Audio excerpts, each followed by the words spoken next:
Salut à toi, j'espère que tu vas bien. On se retrouve aujourd'hui pour une nouvelle vidéo. Alors aujourd'hui, comme tu le reconnais peut-être derrière moi, on se retrouve devant le Forum Grimaldi à Monaco. Et tu le sais, c'est l'heure du Top Marque. Cette année, j'ai la chance de pouvoir visiter ce magnifique salon en avant-première. Donc je vais te montrer ça et je pense que ça va être vraiment phénoménal. Si ce n'est pas encore fait, je te propose de t'abonner à ma chaîne pour me soutenir et pour ne rien rater de toutes mes prochaines vidéos. Je te mets juste ici mon Instagram et mon TikTok, AlexGary002. N'oublie pas également de mettre le petit like, ça m'aide énormément. Et puis tout de suite, on va découvrir ce nouveau salon Top Marque Monaco 2023. Allez, c'est parti. Bon, alors on commence ici par l'entrée avant le salon. Donc déjà, tu retrouves ici ce magnifique yacht ultra élégant avec ses courbes très lisses. Et là, quelque chose d'assez dingue, regarde. Une moto Brabus, donc c'est une Brabus 1300R avec du carbone absolument partout. La selle est travaillée de manière absolument sublime, regarde avec les surpiqûres, la continuité ici en carbone, l'arrière avec ses feux, il n'y a pas de feu d'ailleurs. Elle est vraiment très impressionnante, dis-moi ce que tu en penses. Je ne montre pas beaucoup de motos sur ma chaîne, mais il faut avouer que quand on voit une comme ça, c'est tout de suite impressionnant. Bon, j'ai juste un peu de mal avec le feu à l'avant, mais le reste c'est tellement agressif. Alors évidemment, on continue après non pas avec les voitures, mais les bateaux Brabus, et oui. Brabus prépare également des bateaux. Alors je ne sais pas si c'est de la préparation ou s'ils les font carrément. Brabus Shadow 500, donc 500 pour 500 chevaux quand même. Pour un hors-bord, ça commence à faire pas mal. L'intérieur, grand luxe, avec ses sièges dignes de la haute couture. C'est vrai que c'est assez impressionnant aussi de voir tout simplement ces choses-là que même à Monaco, on n'a quand même pas trop l'habitude de voir parce que c'est vrai que les bateaux Brabus, ça court pas les rues. Alors ici, on continue avec quelque chose de plus classique, une Ferrari Roma, dans une configuration assez classique chez Ferrari, le rouge. Et alors là par contre, je ne saurais même pas dire ce que c'est délirant. Alors on dirait un mélange entre une supercar et un quad. T'as un guidon comme un quad, et par contre t'as une carrosserie comme une supercar. C'est assez délirant et apparemment on dirait que c'est un peu tout en carbone. Alors là on était sur les bateaux, maintenant on entre dans le sous-marin. 595 000 € quand même pour ce concept, on dirait Tintin et... Alors je sais plus exactement le nom, mais je pense que les connaisseurs sauront de quoi je parle. C'est assez impressionnant de voir ça en vrai également. Et c'est ça qui est beau au Top Marque, c'est qu'on voit pas que des voitures, mais aussi beaucoup de concepts assez uniques. Alors attends, écoute ça. Alors ça c'est le quad. Je viens d'apprendre qu'il y a un moteur de Lamborghini dedans. Il y a un moteur d'Huracan de 650 chevaux, tout va bien. Regarde ça. Oh le délire, oh le délire.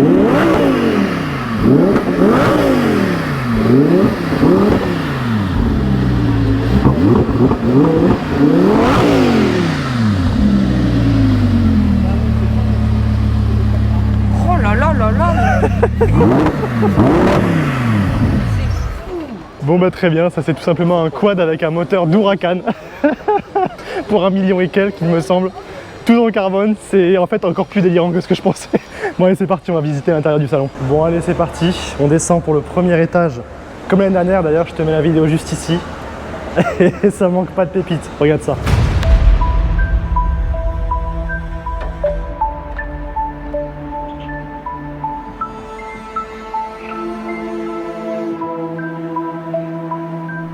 Alors c'est parti, on démarre ici avec le stand de DPM. Promis, je vais essayer de tout te montrer, même si je pense que je vais pêcher sur certains modèles parce qu'il y a vraiment de tout.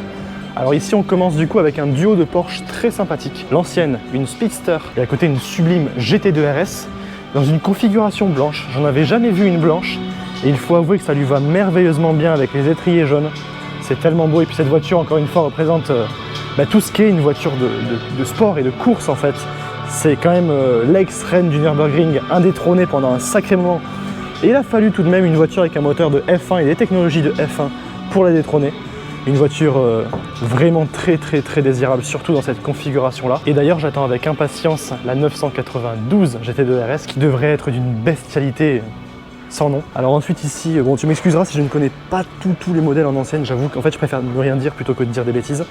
Ici une Mercedes qui est très sympa, ici une Auto Bianchi. On passe ensuite sur le stand de Boutsen, alors là, magnifique. Celle-ci c'est une Corvette C1, donc la première Corvette. Alors ici on passe à cette Maserati sublime. Je pense qu'en fait on croise des voitures toutes plus rares les unes que les autres. Jaguar, Mercedes, vraiment très sympa sur ce stand. Mais j'avoue que la Corvette C1 va vraiment taper dans l'œil. Ici cette ancienne Fiat, une Fiat 500L. Alors à l'époque la 500L n'avait rien de très large. Ici, alors voiture extrêmement rare, une Lamborghini Murcielago Roadster, boîte manuelle. Ça c'est rarissime. En plus l'état de conservation de celle-ci est juste dingue. Alors ici d'ailleurs Thierry Boutsen, un ancien pilote de F1 pour ceux qui connaissent. C'est quand même assez bestial à la Murcielago. C'est un vrai ovni. À côté une autre voiture pour le moins affolante, une McLaren P1, cette voiture-là, elle est juste dingue. Donc celle-ci fait partie des premières qui a été produite. On le reconnaît avec le logo McLaren, ici d'ailleurs, qui est en carbone sur celle-ci. Et sur celle produite après, tu retrouves simplement le logo McLaren, comme sur les McLaren modernes. La configuration de celle-ci est vraiment très élégante. Un bleu nuit ici, les jantes noir mat, les étriers orange. L'intérieur avec quelques petits détails orange, c'est vraiment très joli. Ici, on retrouve une Jaguar XJ 220, voiture très rare également. Donc une voiture des années 90 qui vient à la même époque que les Bugatti EB110 et Ferrari F50 par exemple. Allez, si on se retourne ici, on retrouve une autre rareté, et je dirais même deux autres raretés, deux SLS Black Series. C'est une voiture que je n'avais jamais vue avant et j'en vois deux pour le prix d'une au même endroit. La Black Series chez Mercedes, c'est toujours la version la plus extrême. Et cette SLS ne déroge pas à la règle avec tous les éléments en carbone. Évidemment les portes papillons, hein, SLS oblige. À l'intérieur les sièges spécifiques au Black Series. C'est une voiture extrêmement rare. Nous en avons deux devant nous. Une dans ce sublime jaune qui lui va vraiment très bien. Et l'autre dans ce... Alors j'arrive pas à voir si c'est un noir ou un bleu nuit, c'est bien un noir. Ça leur fait quand même un look tellement badass. Avec ces portes, c'est assez incroyable. Ici tout un tas d'anciennes Mercedes qui sont toutes plus rutilantes les unes que les autres. Alors ensuite on retrouve encore de très nombreuses folies, notamment ici du côté des américaines. C'est deux AC Cobra, en plus des 427, en tout cas celle-ci est une 427. 427 chez les américains c'est 425 cubic inch, ça signifie 7 litres de cylindrée. Celle-ci c'en est également une, en plus dans cette magnifique teinte violette. Comme tu vois d'ailleurs la plaque est directement peinte sur la voiture. Ici on retrouve cette magnifique Mustang dans ce noir mat qui lui va très bien. Donc là on a toute une flopée de Mustang d'ailleurs, hein, et on quitte rapidement les américaines pour aller sur cette magnifique Veyron 16.4. Donc celle-ci, ce sont les versions on va dire classiques entre guillemets, si je dis pas de bêtises, ce sont les 1001 chevaux. C'est bien ça, c'est bien une 1001 chevaux que tu reconnais avec l'échappement carré ici. Et d'ailleurs, je pense que beaucoup ne vont pas être d'accord, mais je trouve qu'elle me fait plus d'effet que la Chiron. Elle en impose vraiment, et puis voilà, pour moi c'est la Bugatti, c'est un peu avec celle-là que j'ai grandi. J'ai l'impression d'être vieux quand je dis ça, mais bon, c'est vraiment très sympa. Et puis toujours cet aileron que je trouve bien moins massif sur la Chiron, et sur la Veyron, il est juste impressionnant, avec évidemment ici le W16 qui trône en position centrale arrière. Alors ici on retrouve du coup la continuité des américaines, avec cette fois-ci une ribambelle de Corvette. Donc ici Corvette C1, je dirais encore une C1. Encore une C1, c'est assez dur à reconnaître, je dois avouer. Ici c'est une C2 en revanche. C2 Stingray également magnifique celle-ci, avec l'échappement latéral. Là on passe à une C3 cette fois-ci, une autre C3 cette fois-ci en roadster, et retour sur les AC Cobra. Alors comme tu le vois au Top Marque, il n'y a pas que des voitures, puisqu'ici on a un stand d'aviation, donc des jets privés. On reste dans l'ambiance américaine et puis cette fois-ci dans l'ambiance 60s, avec du coup toutes ces anciennes américaines qui sont vraiment très sympas. Exception faite de cette Jaguar. Oh là là, je voudrais pas dire de bêtises sur le modèle, je l'ai plus exactement en tête, mais qu'est-ce qu'elle est belle celle-ci. Alors elle est très reconnaissable avec du coup l'arête qui s'étend sur tout l'arrière, et en fait c'était, je présume, pour de l'aérodynamique. Je repasse juste rapidement sur l'arrière de la Veyron avec les courbes, l'aileron, le W16 purement apparent, l'immense diffuseur en dessous. Cette voiture est juste folle. Allez, on continue. Alors cette fois-ci, on entre dans la course automobile, toujours dans l'historique, avec, regarde ça, pas moins de 3 F1, alors des époques assez différentes. Donc on retrouve celle-ci, la première, une Repsol, donc une Honda si je ne dis pas de bêtises, ici une Marlboro. Donc je trouve que ça fait partie des plus belles historiques en F1. Alors je sais pas si c'est une Peugeot ou si c'est simplement un sponsor. Alors là on entre vraiment dans les anciennes époques. Celle-ci est de 1981, c'est un moteur Ford. D'ailleurs le moteur, c'est pas très dur de le voir puisqu'il est directement exposé ici. Là c'est vraiment les anciennes mécaniques. La course automobile à l'état pur, à l'époque où les F1 étaient vraiment des voitures très dangereuses. Et ici, une toute autre époque et une toute autre catégorie, on retrouve cette Ford GT en version course, donc c'est une GT1, elle est de 2010, mais bon, elle est quand même tellement impressionnante. Une Ford GT c'est déjà impressionnant à la base, mais là quand tu vois les élargissements que tu as sur le côté, c'est juste du délire, avec évidemment le V8 à l'arrière. Bon, alors avant qu'on entre dans les folies routières, je te propose de regarder le stand RM Autosport avec du coup ces deux voitures de rallye, donc deux Lancia Delta HF, deux authentiques voitures de rallye donc, qui sont assez impressionnantes. Peut-être que certains d'ailleurs connaissent le nom juste ici. Les deux sont assez dingues. Également le nom ici est plutôt connu. C'est sympa de voir toutes ces différentes voitures, ces différentes époques, ces différentes catégories exposées au même endroit. Là, on entre dans la course automobile, cette fois-ci, je pense, en endurance. Avec, là par contre, je ne saurais même pas te donner les modèles. Alors, celle d'à côté, c'est une McLaren. En revanche, ça, je ne sais vraiment pas. Avec du coup ce V8 qui trône derrière, je dirais bien que c'est un V8. Ah, d'ailleurs, échappement Borla sur celle-ci. Et regarde l'aileron comme il est déporté à l'arrière. c'est juste impressionnant. Et là, clairement, enfin, c'est... Je sais pas comment décrire en fait cette ligne, c'est plat. Alors celle-ci c'est une McLaren Elva, d'accord. V8 5 litres 9 de 650 chevaux et de 1965 tout de même, donc je pense que ça a participé aux courses d'endurance. Donc c'est une McLaren, tu vois, heureusement que la fiche était là pour le dire car je ne l'aurais pas deviné moi-même. Celle-ci en revanche, c'est écrit dessus et c'est les couleurs de la marque, donc c'est déjà un petit peu plus facile à décerner. Par contre le cockpit est bien plus exigu. En revanche, le moteur est toujours apparent et évidemment à l'époque, les voitures de course avaient des boîtes manuelles. Bon alors est-ce que tu es prêt à voir une rareté absolue de la route? Ce sont deux raretés absolues et c'est assez impressionnant de les voir. Alors on commence ici par cette incroyable Enzo noire. Elle est rarissime dans cette configuration là, je ne saurais pas te dire exactement combien d'exemplaires existent, mais je pense qu'il n'y en a pas beaucoup, je pense que ça tourne entre 2 et 3. C'est tellement rare, c'est la première fois que j'en vois une. Magnifique avec le V12 évidemment qui trône à l'arrière. Et en face d'elle, une autre rareté d'une toute autre époque, une Bugatti Royale, ça c'est rarissime également. Donc ça c'est une voiture extrêmement rare de mémoire, il y a à peu près 7 modèles, dont 2 ou 3 en roadster, c'est vraiment rarissime, ça n'a presque pas de prix. Donc c'est bien une Bugatti et à l'époque, le logo Bugatti, en plus évidemment de celui qu'on connaît, il y avait toujours cet éléphant au-dessus, donc c'est assez caractéristique. Et ici évidemment on retrouve encore de F1. C'est vrai que c'est juste impressionnant de voir ces légendes d'authentiques voitures de course, voilà, qui ont vraiment eu un palmarès, qui ont vraiment roulé en course avec des pilotes légendaires. Les voir exposés sous nos yeux, ces morceaux d'histoire, avec surtout le nom inscrit qui est assez magique. Et ce que je te propose maintenant, c'est qu'on continue, parce que crois-moi, tu n'es pas au bout de tes surprises. Alors cette fois-ci, on entre dans une autre pièce. On dirait une boîte à jouets, sauf que cette fois-ci, le jouet est à taille 1/1. D'ailleurs, c'est un petit peu la boîte à jouets de rêve de tous les grands enfants. Alors ici, on retrouve deux voitures exceptionnelles cachées sous bâche cette fois-ci. Pour la Ferrari, c'est une 612 Scaglietti, et pour la Porsche, c'est une magnifique Carrera RS, donc une 911, une voiture très très rare également. Et à côté, quelque chose de vraiment très sympa que je t'avais filmé au précédent Top Marque, c'est tout simplement en fait des moteurs qui servent aujourd'hui de remontoir automatique pour les montres. Alors comme tu le vois, ce sont des moteurs, donc il y a des V8, il y a des V12 carrément, avec les collecteurs qui sont encore apparents. Et donc ils servent aujourd'hui de remontoir pour les montres. Donc les montres automatiques, en fait, il faut en permanence qu'elles soient en mouvement pour remonter le mouvement automatique et que la montre ne s'arrête pas. Et du coup, en fait, ça permet d'exposer ta collection de montres dans un moteur carrément. Et en plus de ça, on va dire de les faire fonctionner en même temps. Donc c'est vrai que l'idée est folle et c'est toujours aussi impressionnant de voir ça. Alors là, pour les amoureux des italiennes en taille réduite cette fois-ci, ils seront servis à toutes ces Fiat 500 de différents types. Alors ici, voiture qu'on ne croise pas tous les jours également, une Wiesmann, une voiture avec un look vraiment très rétro et pourtant qui n'est pas si ancienne que ça. C'est super particulier, c'est super sympa, on n'en voit surtout jamais. Donc celle-ci, c'est une MF4, elle est de 2010, donc tu vois, on dirait vraiment une ancienne alors que pas vraiment. Allez, c'est parti, on entre maintenant dans l'étage supérieur, celui des supercars et de toutes sortes de choses que tu n'as jamais vues avant. Je vais te montrer ça, il y a du délire partout autour de moi.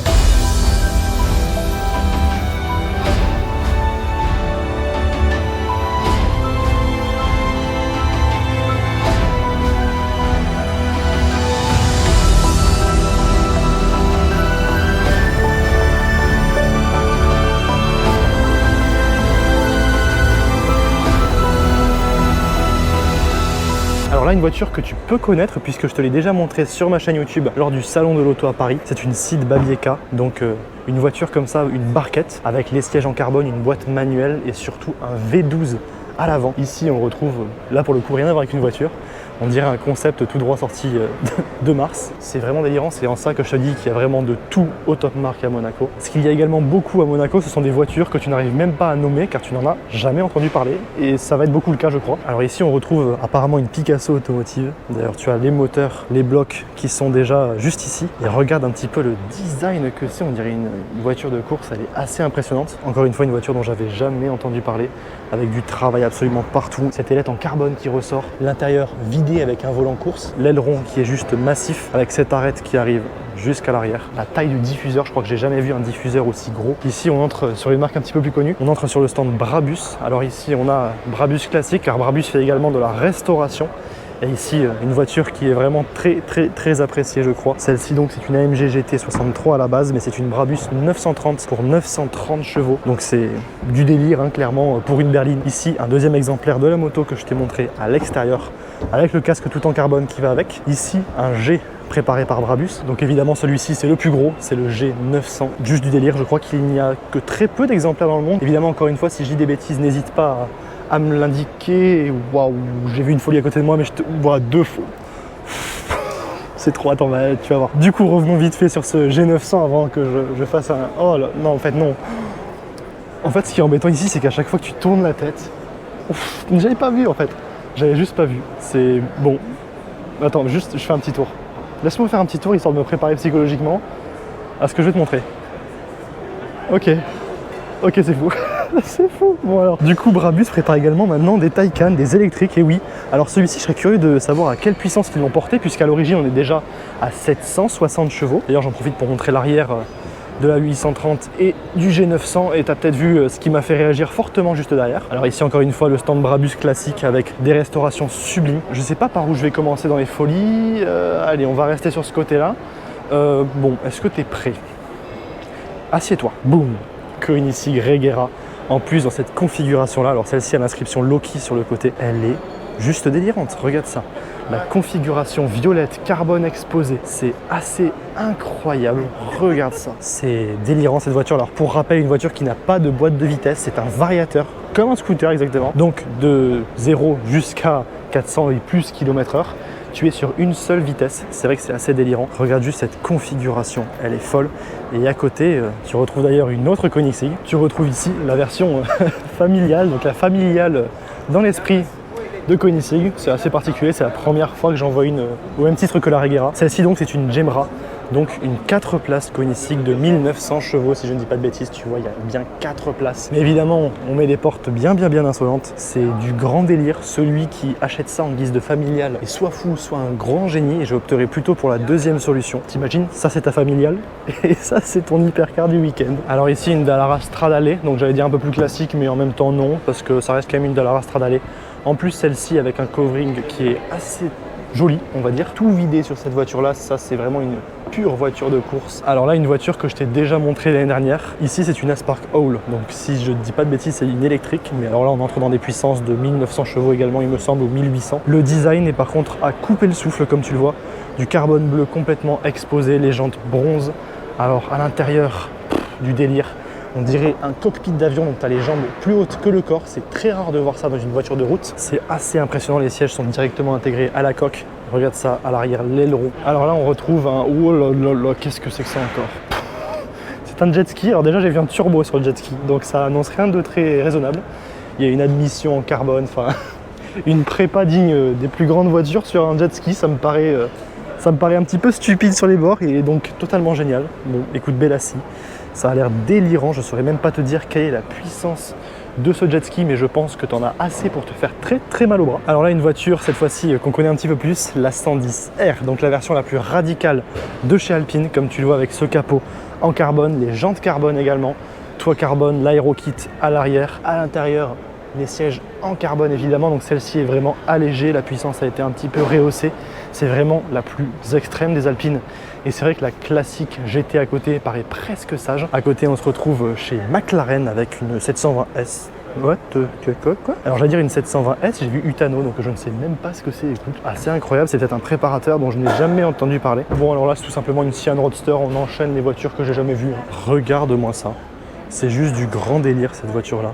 Une Sian Roadster, elle est impressionnante dans cette configuration blanc mat avec les jantes bronze qui tournent légèrement même vers le rose, tout le carbone exposé. Bon alors par contre, j'avoue que niveau du prix, bon j'ai quand même l'impression qu'ils nous vendent une Aventador recarrossée pour beaucoup plus cher. Non, c'est sûr que la carrosserie carbone ça fait quand même un petit budget. Alors cette fois-ci on entre dans le grand luxe avec ce Vito qui a été préparé, regarde ça, d'une manière absolument sublime. C'est vraiment un palace à l'intérieur, ça rejoint un petit peu le Maybach que je t'avais essayé sur ma chaîne YouTube. Et ensuite ici on retrouve cette très belle 993 Targa, c'est la première fois que j'en vois une. D'ailleurs elle est dans un état clinique, c'est très joli, elle est très élégante et celle-ci c'est une édition limitée. Bon, et évidemment après cette folie suédoise, on passe à la folie française cette fois-ci, une Bugatti Cento Dieci, encore une voiture que je n'ai absolument jamais vue. Et là on dirait un Stormtrooper, on dirait vraiment ça, c'est ultra lisse, ultra fluide, à part quelques écopes sur les parties latérales. Oh là là, les feux arrière!